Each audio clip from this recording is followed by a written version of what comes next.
ఆల్మట్టి ఎత్తు పెంపు. మొన్న రేవంత్ రెడ్డి గారు కర్ణాటక పోయిండు. ఆల్మట్టి ఎత్తు పెంచకుండా మన రాష్ట్ర ప్రయోజనాలు కాపాడతాడేమో రేవంత్ రెడ్డి అని నేను అనుకున్నా. ఎందుకంటే మాట్లాడితే నల్లమల బిడ్డ అంటాడు, నల్లమలకి వెళ్ళిన పాటలు క్యాసెట్ వేసుకొని తిరుగుతుంటాడు.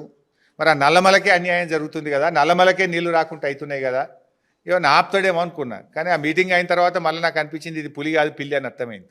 నువ్వు పోయినావు కర్ణాటకకు పోతే నువ్వు కనీసం కర్ణాటక ముఖ్యమంత్రి సిద్ధరామయ్య గారినో నీళ్ల మంత్రి శివకుమార్నో కలిసి మీరు ఆల్మట్టి ఎత్తు పెంచొద్దు, ఎందుకంటే మీ కాంగ్రెస్ ప్రభుత్వమే కదా, మీ దోస్తే కదా, నీకు బాగా జాన్ జిగిరే కదా, నువ్వు ఆపియవా?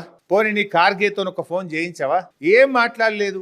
ఆల్మట్టి మరిచినావు, ఆల్ ఈజ్ వెల్ అనుకుంటూ వచ్చినావు. మాట్లాడినావు నువ్వు ఆల్మట్టి గురించి? కర్ణాటకలో ఉన్నది మీ పార్టీ కదా, మీ సిద్ధరామయ్యనే కదా, మీ శివకుమార్ గారే కదా.